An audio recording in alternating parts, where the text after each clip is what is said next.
آج کی ویڈیو میں ہم بات کریں گے پاکستان کرکٹ بورڈ کی جانب سے بابر اعظم پر حالیہ رد عمل پر۔ کیا اسے تنقید کہا جائے یا سازش؟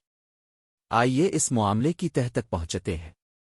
مارچ 2025 میں پی سی بی نے بابر اعظم کو ٹورنامنٹس جیسے نیوزی لینڈ ٹی20 اور چیمپئنز ٹرافی سمیت کچھ سیریزوں سے باہر رکھا۔ بورڈ نے یہ بھی کہا کہ یہ ریسٹنگ ہے تاکہ وہ جلدی واپس آئیں۔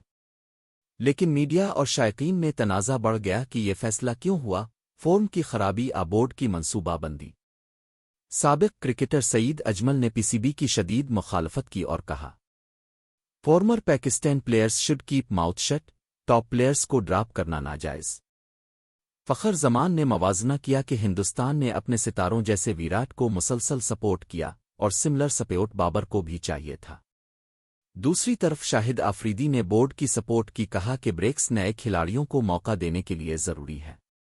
ایک صارف نے کہا، technically has not been dropped, you could argue has just been ریسٹڈ/روٹیٹڈ۔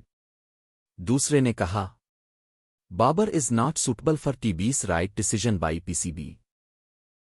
تبصرے واضح کرتے ہیں کہ عوام میں ڈیوائیڈڈ سینٹیمنٹ ہے، کچھ بابر کی حمایت میں، کچھ بورڈ کے ساتھ۔ پی سی بی ترجمان نے کہا، بہترین بیٹسمین کے لیے مینٹرسٹ ضروری، بورڈ نئے ٹیلنٹ کو بھی آگے لانا چاہتا ہے۔ تنقید کا زاویہ، بابر کی فارم ٹھیک نہیں، بورڈ نئے پلان پر کام کر رہا ہے۔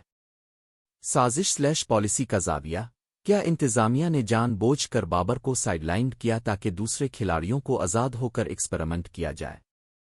دونوں صورتوں میں بورڈ کو شفاف اور مضبوط حکمت عملی اختیار کرنی چاہیے۔ اگر بابر ایبسنٹ رہتے ہیں تو ٹیم کا بیلنس متاثر ہو سکتا ہے، اوپنر کی جگہ کون بھرے گا؟ بورڈ کو خود اعتماد کے ساتھ کلیئر کمیونیکیشن دینا ہوگا، کیا یہ صرف ریسٹ ہے یا کچھ اور؟ ہم کیا دیکھ رہے ہیں؟ مستقل پلاننگ یا صرف ایمرجنسی پیچز؟ عارضی ریسٹ سے زیادہ کمپریہنسو پریپریشن پلان چاہیے۔ اب کا کیا موقف ہے؟ کیا بابر اعظم کو فل سپورٹ دینا چاہیے؟ کیا بورڈ کا فیصلہ درست ہے یا منتشر؟ کمنٹ میں اپنی رائے ضرور لکھیں۔ اگر ویڈیو اچھی لگی ہو تو لائک، شیئر اور سبسکرائب کریں۔